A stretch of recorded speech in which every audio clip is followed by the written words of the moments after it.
Worked better than anything I've used since, as Maya sifted through the microfilm. Everything Iris had said was confirmed. The police investigation was bare minimum. One headline dated May 27, 1989, read, "Local healer missing, foul play, or voluntary escape." The article stated a neighbor Maya recognized it was Iris had reported Josephine missing. After days of silence, when police arrived, they found her vehicle in the garage, purse and clothes untouched. No sign of struggle, no forced entry, no leads. Investigators leaned toward the theory that she had left on her own. A follow-up piece a few weeks later reported that the investigation had been scaled back due to lack of evidence. One quote from the sheriff read, "Sometimes folks just walk away without proof of foul play. There's not much else we can do." Maya was stunned. A gifted biochemist vanishes without packing a single bag, and the police simply gave up. In a local history book, Maya found a short entry about Josephine Mercer. The 1956 moved to the county in 1982, established herself as an expert in natural medicine and botanical science. A graduate of Cornell, she chose this area for its biodiversity and isolation. She disappeared in 1989. Case remains open. Maya snapped pictures of the articles and records with her phone. Then she approached the librarian again. "Do you know anyone with the initials RP who might have been linked to Josephine?" The librarian frowned and thought, "HMM, not that I can recall. But there was a man from a big pharmaceutical company. He visited her more than once." "What company?" "Something within our Radcliffe, I think. Radcliffe Pharmaceuticals, fancy guy. Sharp suit, big shiny car." People noticed. Maya's pulse quickened. RP Radcliffe Pharmaceuticals or someone from it. She thanked the librarian, then headed to the nearest cafe with Wi-Fi to dig further. Radcliffe Pharmaceuticals still existed. In fact, it was a global powerhouse. With billions in profits, its leadership history showed that from 1975 to 2005, the CEO was Richard Patton. RP Maya found an old photo of Patton from a 1990 business article. In it, he stood holding an award, silver hair slicked back, eyes hard and cold. She dug deeper, searching for any link between Radcliffe and Carter's syndrome, the disease Josephine had tried to treat. And then she found it. A 1988 medical article mentioned that Radcliffe had once invested in a treatment for Carter's syndrome. They abandoned the project after multiple failed trials. The dates matched. Josephine had made real progress, possibly even a cure, right when Radcliffe's research collapsed. Patton wanted her discovery.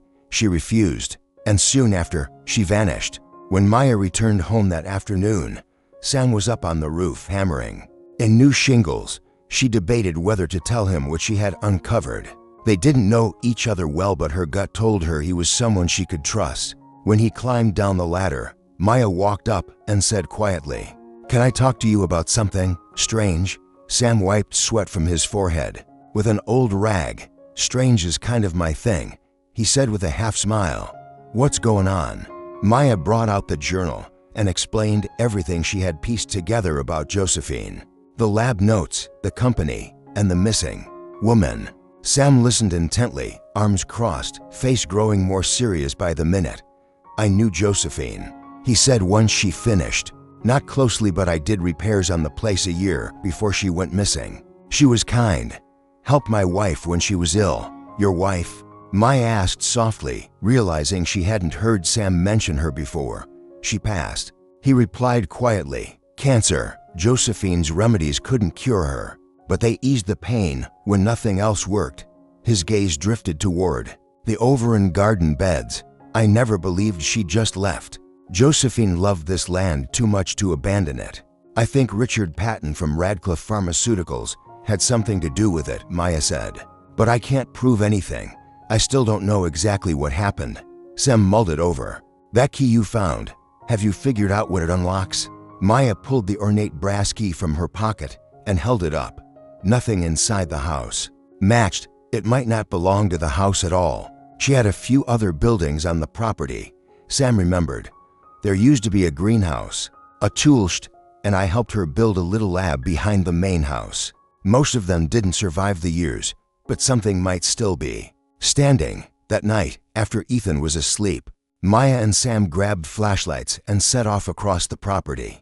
The greenhouse was barely more than a foundation now, surrounded by shattered glass. The shed had caved in, its contents rotted and scattered. "This way," Sam said. Leading her through thick underbrush, they pushed through dense growth and found themselves standing in front of a low, concrete building partially buried in vines. Almost invisible from a distance, it looked like a bunker. The rusted metal door had an old-style keyhole. Maya's fingers shook slightly as she slid the key into place. It turned easily, too easily. "Feels like someone's been keeping this up," Sam murmured. They stepped inside. The air was stale, but the structure was untouched by animals or weather. Shelves lined the walls, still filled with jars of dried herbs and labeled samples. A central workbench stood undisturbed, covered with equipment. One wall was covered with diagrams and hand-drawn charts, protected under glass. Maya wiped dust from a sleek microscope. "This is far more advanced than I expected, especially for a rural lab in the 80s. Underneath the workbench, they found a small safe. Its lock matched the brass key. Inside was a neat stack of leather notebooks. Maya opened one and gasped softly. Detailed chemical formulas, molecular structures, research logs, all in Josephine's meticulous handwriting. The last notebook held what looked like a full treatment protocol. Notes documenting a compound derived from a hybrid plant Josephine had developed. The data showed a 94% success rate in treating Carter's syndrome. "I don't understand all of it," Maya admitted, flipping through the pages. "But I know this. This is something huge." Sam's jaw was tight. "It's more than huge. This could save lives, and it's the kind of thing someone might kill to own." At the bottom of the safe was a sealed envelope labeled, "To the one who finds this." Maya broke the seal with unsteady hands. The letter inside was written in the same careful script as the journal. "If you're reading this, I may already be gone. My name is Josephine Mercer, and I fear for my life. Richard Patton, of Radcliffe Pharmaceuticals, has threatened me more than once over my refusal to sell him my research. His company failed to create what I did. He can't accept that. What I've discovered belongs to everyone, not corporations, not profit, humanity. I've hidden copies of my work and proof of their threats. If anything happens to me, the truth must be revealed. Trust your instincts about who can help you. This house chooses its protectors wisely." Josephine Mercer, May 16, 1989. Maya and Sam exchanged a long, weighty look. "We have to be cautious," Sam said at last. "If this is real, and I believe it is, we're dealing with people who already made someone disappear." "It's been more than 30 years, Maya said. "Richard Patton has to be old now. Maybe even gone." "Maybe," Sam agreed. "But people like that leave behind systems, and Radcliffe, still alive, still rich, still powerful." They packed the notebooks carefully and carried them back toward the trailer. As they crossed the tall grass, Maya felt a presence behind her. She spun, shining her flashlight. Nothing. No movement, no sound. But the feeling stayed a quiet watchfulness. Not threatening, protective. That night, Maya dreamed of a tall woman with mismatched eyes, standing barefoot in a blooming garden, smiling and beckoning her forward. When she woke up, the faint smell of lavender hung in the air, though there was none nearby. The next morning, Maya made a call she'd been considering since the night she read the journal. "Dr. Ella Chen," she said when the line connected. "Maya, it's so good to hear from you," her former supervisor replied warmly. "How are things?" "Complicated," Maya answered. "I need your advice on something very sensitive. Can we meet in person, somewhere private?" They arranged to meet at a small cafe in the next town, one where Maya wouldn't be recognized. She brought carefully copied pages of the most significant parts of Josephine's research, locking the originals in Sam's truck safe over coffee. Dr. Chen listened intently as Maya explained everything. She read the notes slowly, carefully, flipping back and forth between diagrams. Her eyes grew wide. "This is incredible," she said at last. "If the data is legitimate, and from what I can see, it is, this woman was decades ahead of where medical science is now. She developed a treatment for Carter's syndrome using natural ingredients with low toxicity and high response rates. Maya's head spun. What should I do now? I reached out to a colleague who specializes in medical patents. She's willing to meet. And I believe we should contact the FBI if that recording shows Patton threatened Josephine. Before she vanished, this could be the beginning of a criminal investigation. Before Maya could answer, Ethan shouted from outside, "Mom, something's wrong with the water." Maya dashed out. Ethan stood by the trailer's small sink, where thick, brown liquid now sputtered from the tap. "It was fine earlier," he said, confused. "Then it just turned gross." Sam checked the system, which connected to a well on the land. "Someone's tampered with it," he said grimly. "This wasn't accidental." They soon discovered the well cap removed in the nearby bushes. An empty jug of industrial-grade chemicals lay partly hidden. "We have to report this," Maya said, alarmed. "We will," Sam agreed. "But don't expect miracles." He was right. The county sheriff, clearly skeptical, listened with arms crossed. "Probably just kids messing around," he shrugged. "Can't say anyone specific is behind it." The officer shrugged. "We'll make a note, but we'll look into it." His casual brush-off reminded Maya of how little urgency there had been when Josephine vanished. All those years ago. Later that afternoon, Maya's phone rang from a blocked caller ID. "Ms. Coleman, this is Richard Patton Jr. I've been informed that you've declined our substantial proposal for the estate." Maya's chest tightened, but she answered calmly, "That's correct. The property isn't available. I believe there's been a misunderstanding." Patton said, his voice smooth and clipped, "We're not only focused on the structure itself. We're interested in everything tied to it, including certain scientific materials. That may now be in your possession." "I'm not sure what you're referring to," Maya lied flatly. "Let's not waste time," he replied. "My father spent much of his life keeping Dr. Mercer's discoveries hidden. I'm willing to go much further than he ever did. $1 million, Ms. Coleman, for the property and all it contains. No questions, no interference." The number hit Maya like a wave. That kind of money could guarantee a comfortable future for her and Ethan. But her mind snapped back to Josephine, who had turned down twice as much because she believed some things were worth more than cash. "My answer hasn't changed," Maya said clearly. There was a long silence. "I respect your resolve, Ms. Coleman, though I wonder if you factored your son's health into your decision." "Ethan, isn't it? Asthma." "Correct. Living in a remote area, far from emergency care. Accidents are not uncommon." I spread through Maya's chest. "Are you threatening my child?" "I'm merely noting that some decisions carry more urgent consequences than others. Reflect carefully on your priorities." The line went dead. Maya was left trembling with anger and dread. This had gone far beyond legal threats. They were targeting her son. When Sam arrived, she told him everything. His face darkened immediately. "We need to shield Ethan and Lily, too. They know she's around." "Should we leave? Get somewhere safe until we figure this out?" Sam hesitated. "That might be exactly what they want to scare you off so they can scour the house without us here. Then we stay," Maya said. "But we do it smart. Your place has a security system, right?" Sam nodded. "You and Ethan come stay with us. We keep a watch." That evening, as Maya packed essentials, Ethan made a startling discovery. "Mom," he called, "my inhaler isn't working." Maya tried it. Nothing. Despite being nearly full, it was completely useless. She opened it and examined the canister. "It's been tampered with," she said, horrified. Someone drained the medication and replaced it with water, her fear now fully justified. She rushed Ethan to the car, but just as she turned the key, Sam's voice shouted, "Wait, don't start it." He crouched, checked beneath the vehicle, and came up pale. "Your brake line's been cut. If you'd driven down that hill," the implication hit like a punch. This wasn't corporate pressure anymore. It was attempted murder. They reported everything to the sheriff once more. This time, the deputy took notes, but the disbelief was still visible on his face.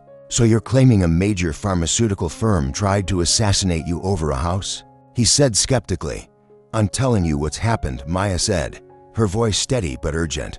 "The phone threats, my son's sabotaged medicine, the brake line, could be unrelated, or someone with a personal grudge," he said.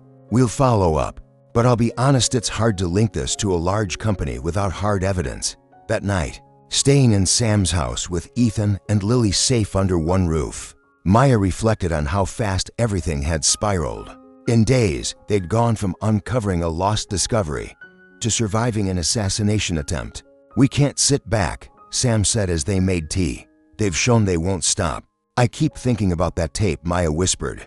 "Patton threatening Josephine right before she vanished. The sheriff might ignore it, but the FBI won't," Sam replied. "It's been 30 years, he added, "and without a body, they might still say she just disappeared." "But what if we find her," Maya said, "or clues she left behind?" She had to know this could happen. The next day, Sam stayed with the children while Maya returned to the property. This time with Iris. Of anyone still alive, Iris had known Josephine best. She was organized, Iris said as they walked past the tangled brush. She wouldn't have left anything to chance. She mentioned a backup location once in her journals. "We found her lab," Maya said, "but maybe there's another site." They examined every structure, bush, and corner carefully. It was Iris who spotted something strange near the old well. "This wasn't like this before," she said. "Josephine rebuilt the rim, but those stones, look, from above." The stone pattern around the well formed a compass shape. One stone slightly darker marked where north would be. "It's pointing at something," Maya realized. They followed the line and stopped at an ancient oak at the property's edge. The tree looked ordinary until Maya walked a full circle around it. On the far side, nearly invisible, were carved initials, JM with an arrow pointing downward. "She hid something here," Maya said, her pulse quickening. They rushed back to grab a shovel. The dirt around the roots was tough, but 2 feet down, Maya's shovel struck something firm. Together, they cleared the earth, revealing a sealed, weatherproof container wrapped tightly in plastic. Inside was a waterproof. That afternoon, an unmarked number flashed on Maya's phone. "Ms. Coleman, Richard Patton Jr. here. I hear you turned down our sizable proposal for the land." "That's right. The place isn't on the market," Maya replied, voice calm though her pulse raced. "You're viewing this too narrowly," Patton said smoothly. "We're interested in everything tied to that site, particularly certain scientific materials now in your possession." "I'm afraid I don't know what you mean," Maya lied. "Let's skip the theater. My father spent years keeping Dr. Mercer's findings buried. I'm prepared to go further. $1 million house, outbuildings. Contents, no questions." The figure thundered through Maya's mind. Yet Josephine's refusal of an even bigger payday echoed louder. "My answer remains no," she stated. A long pause. "I respect your resolve," Patton said at last, "but have you weighed Ethan's health? Severe asthma, miles from emergency care. Unfortunate mishaps occur." I shot through Maya's veins. "Are you threatening my child?" "I'm simply reminding you that decisions carry consequences, some immediate." The line went dead, leaving Maya trembling in anger and fear. Sam arrived minutes later. When Maya told him about the call, his face hardened. "Ethan and Lily need protection," he said.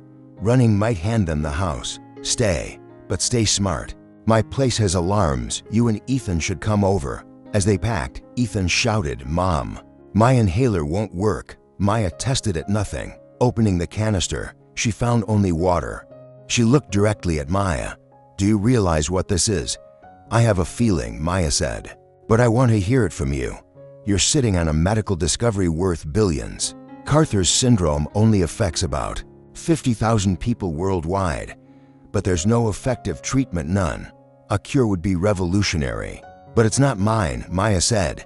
"It belongs to Josephine." Dr. Chen nodded slowly. "Legally, it's complicated. She's been gone for decades, presumed dead. But ethically, you're right. This work was hers." She studied Maya for a long moment, eyes thoughtful. "How do you plan to use this finding?" "I'm not certain yet, though I'm sure I want to respect Josephine's wish that it aid people, not merely bring income." Dr. Chen gave a small nod. "I have friends in biomedical ethics circles and patent law. I'll ring them. Meanwhile, be very cautious if your suspicion about Richard Patton is right. This data is risky. So far, only you and Sam Reynolds, the local builder helping with the house, know. Keep it that way." Also, Maya, scan every document and lock copies in a secure cloud vault. Knowledge can't vanish when it lives in many places. When Maya came back to the land, an unfamiliar black SUV sat in the drive. A tall, slender stranger in an expensive suit chatted with Sam beside the trailer. Ethan and Lily were out of sight, which put Maya on edge. As she neared, Sam's face stayed blank, yet his eyes warned her. "Ah, Ms. Coleman," the man said smoothly. "I was greeting your friend, Thomas Wright, County Assessor's Office." He handed over a card that indeed bore that title. "How can I assist, Mr. Wright?" Maya asked evenly. "Just routine," he replied. "Some irregularities turned up regarding your land purchase. The county is re-examining a handful of auction deals, yours included." "Irregularities?" Maya echoed. "What sort?" "Procedural matters. The parcel might not have been listed correctly. Proper notices to interested parties perhaps went missing. Merely clerical troubles." His smile never reached his eyes. "While we check, the county may have to pause." "Your ownership." Maya's pulse quickened, yet she stayed composed. "That's strange. The clerk said nothing was wrong when I signed the paperwork. These issues surfaced afterwards. They'll likely clear up, but the process may take months. In that span, you technically shouldn't occupy the premises." Sam stepped closer. "We'll need written proof of these claims and the exact county statutes you're citing. My cousin practices real estate law and will want to review them." Something flickered in Wright's gaze, irritation or recalculation. "Of course, I'll send the files. Meanwhile, Ms. Coleman, another option exists. The county can offer you $20,000 if you surrender your claim. That's over 20 times your bid." Realization hit Maya. This wasn't about paperwork. Someone knew what she'd uncovered and wanted her gone. "I'm not selling," she said firmly. "This place is home." Wright's pleasant mask cooled. "I advise you to rethink it, Ms. Coleman. Property fights grow messy, especially for someone with limited means." He handed her another card. "Call if you reconsider." When the SUV left, Sam spoke quietly. "That guy's not with the assessor's office." "How do you know?" "My cousin, the real estate attorney, is married to the real assessor. That man's a fraud." A chill ran through Maya. "Where are Ethan and Lily?" "Inside. I sent them, and when he showed up, didn't like how he scoped the place." Sam's jaw tightened. "It's starting. Someone's aware of what we found." "But how?" "We've been careful. Small towns have long ears." He glanced toward the secret lab. "Or maybe they've watched for years, waiting for someone to uncover Josephine's work." That night, Maya searched for Thomas Wright on the county website. As Sam suspected, no employee by that name existed. The business card, though convincing, was fake. She also checked on Radcliffe Pharmaceuticals. Richard Patton, now in his 80s, had left the CEO role but stayed chairman emeritus. His son, Richard Patton Jr., now led the firm. Radcliffe's yearly revenue topped $50 billion, mostly from chronic condition drugs treatments patients need for life instead of outright cures. Scrolling headlines, one grabbed her. "Radcliffe starts phase 1 trials for Carter syndrome therapy." The article said the company had revived its work on Carter syndrome with new proprietary methods, and the stock jumped 12%. Maya's stomach dropped. After ignoring the illness for decades, Radcliffe suddenly pursued it right after she discovered Josephine's breakthrough. That couldn't be chance. Next morning, Maya tackled a task she'd postponed, clearing what would become her bedroom in the main house. Though Sam had repaired the roof and structure, the rooms remained mostly untouched. If legal challenges arose, she wanted proof they were truly living there. While sweeping rubble, she noticed one wall panel looked odd. The floral wallpapers pattern shifted as if patched with a near-match print. Curious, she lifted a corner. Behind it lay a small recess holding another metal box, like the one from the floorboards. Inside were newspaper clippings from 1988 and early 1989, all about Radcliffe Pharmaceuticals. One headline jumped out: "Radcliffe halts Carter research following unsuccessful testing." Another piece described how Radcliffe's shares had crashed after the announcement, with financial experts questioning Richard Patton's leadership. The business had poured over $100 million into the unsuccessful development. Alongside that, were photocopies of threatening notes unsigned, but typed on Radcliffe stationery warning. A mysterious individual about meddling with restricted scientific work. Most unsettling of all was a small audio cassette, labeled simply, May 10, 1989. Maya needed a tape player to uncover what was recorded. Later that day, yet another guest appeared at the property. A luxury BMW, windows heavily tinted, pulled into the driveway. The driver, a polished woman in her 40s, wore a tailored suit and a calculated smile. "Miss Coleman, I'm Victoria Patton, Executive Vice President of Acquisitions at Radcliffe Pharmaceuticals." Maya froze. Patton, she had to be tied to Richard, possibly his daughter or in-law. "What brings you here, Miss Patton?" Maya asked cautiously, keeping a healthy distance. "I understand you've recently bought this land. Radcliffe has a long-standing interest in this site for biological study. We'd like to offer a generous sum to $150,000 in cash for the house and everything inside, exactly as is." The figure was staggering, more than enough to erase all of Maya's financial struggles. But the timing and the name Patton revealed the real reason behind this offer. "I'm not planning to sell," Maya said steadily. "But I'm curious, why would a major pharmaceutical corporation care about a rundown old house?" Victoria's expression stayed composed. "The area hosts unique botanical samples we've tracked for research potential. Nothing shady. I promise." She offered Maya a card. "Give it some thought. $250,000 can change your future. Our proposal stays valid for 48 hours. As the BMW rolled away, Sam, who'd overheard from nearby, came over. "You know what this means, right?" he asked. "They're fully aware of Josephine's work, and they're desperate to retrieve it. But why now? Why would they still chase this?" "Because what she made works," Sam replied.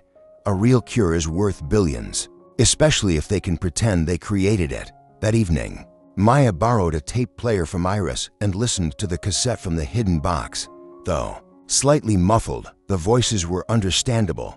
"I've told you, Richard. My research isn't for sale." The speaker was female, with a subtle accent. "Josephine Mercer." Maya was sure. "Everyone's got a price, Dr. Mercer," came a cool male voice. "What's yours?" "It's not about payment. Your corporation wants to monopolize this compound and squeeze patients dry. I want it available for anyone who needs it." "You're being foolish. Trials cost millions. You know that. Your team's failures cost a fortune.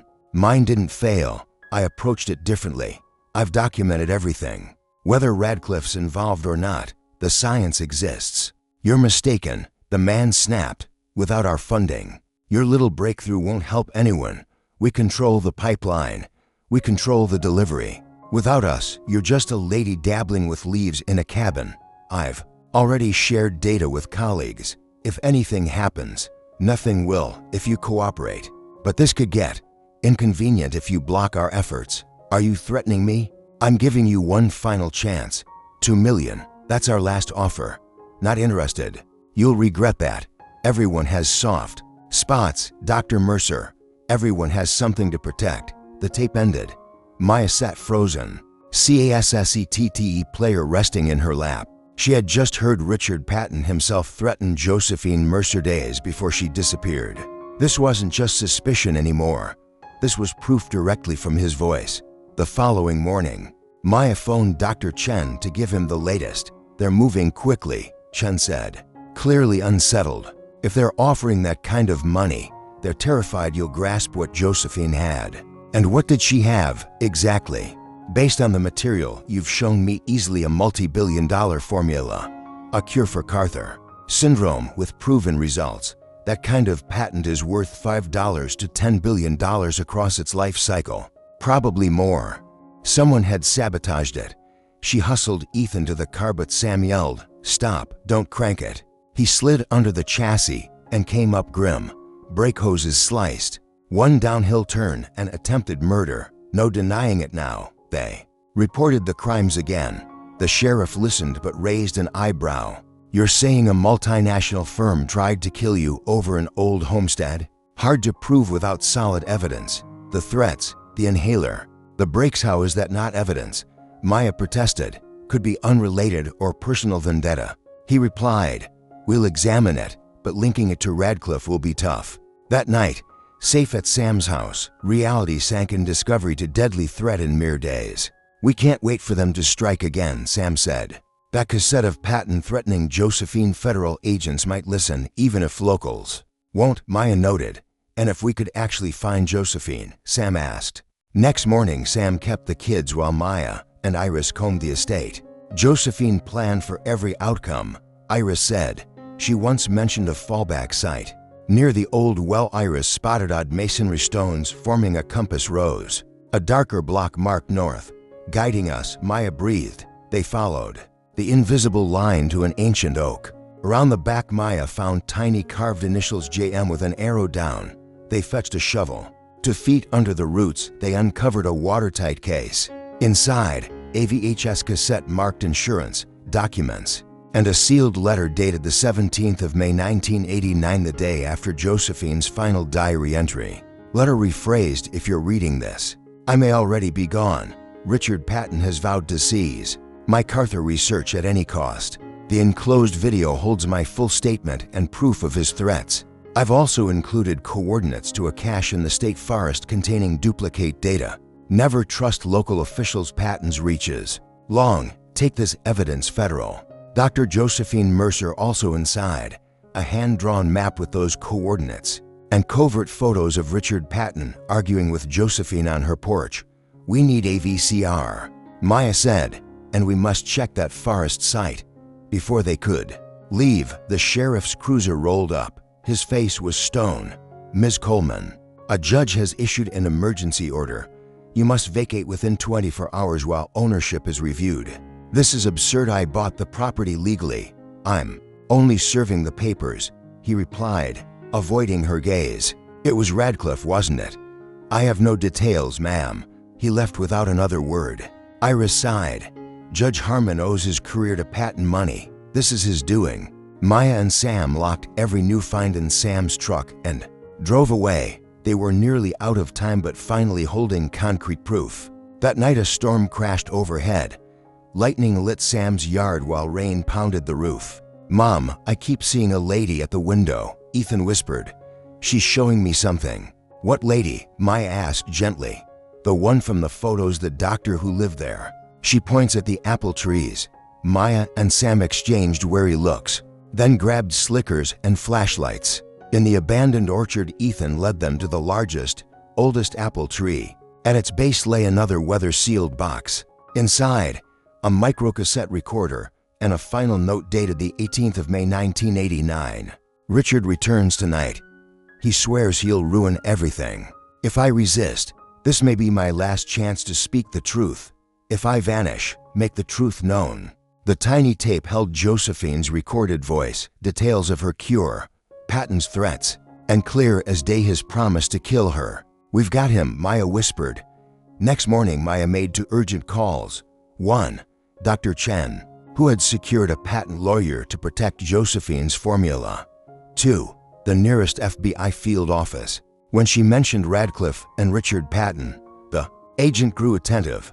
"We've tracked Patton for years, espionage, bribery, other missing scientists, but lacked hard proof. If what you hold is authentic."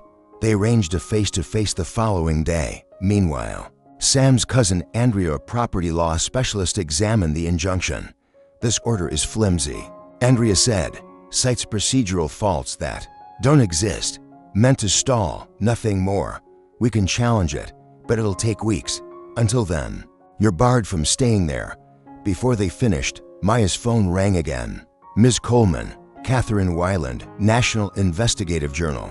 Dr. Ella Chen told us you possess explosive information on Radcliffe and a missing researcher. I'd like your story. A nationwide spotlight could shift the power balance overnight." Radcliffe wouldn't move so freely once the public knew. That afternoon, Catherine Weiland arrived, a keen-eyed journalist in her early 50s. Her decades in investigative reporting were immediately evident. She sat down with Maya, listened to every detail of the journey so far, and carefully reviewed the files, recordings, and images they'd collected. "This is massive," she said at last. "A major drug company hiding a medical breakthrough. A brilliant researcher who vanished without a trace. And now, Threats against the single mother who uncovered it all. Catherine fixed Maya with a serious look. Are you ready for what comes next? Publishing this means Radcliffe will throw everything at you. They already are, Maya replied. At least this way, the truth gets out. I'll need to confirm every part of this, Catherine said. But if it holds up, and I believe it will, we'll publish next week. Until then, document everything. Stay alert. The next morning, Maya met with federal agents, delivering full copies of every piece of proof. They were especially interested in Richard Patton's voice on tape and the GPS coordinates Josephine had left. We'll send a field team to that location immediately, the lead investigator assured her. If Josephine hid anything there, we'll find it. 2 days later, Catherine called again. We're publishing tomorrow, she said. Small-town mother uncovers long-buried pharmaceutical cover-up. She had confirmed Josephine's identity, her credentials, the legitimacy of the scientific work, and the timeline placing Richard Patton near the area when she vanished. Radcliffe's PR department was scrambling. Hours after the article went live, it was shared by major outlets across the country. Maya's phone exploded with calls, journalists requesting interviews, scientists offering support, and a few anonymous threats as well. Then, shockingly, the local judge reversed the eviction order, citing newly surfaced documents that resolved the supposed legal discrepancies. And then, the biggest breakthrough, the FBI called. We located human remains at the marked location.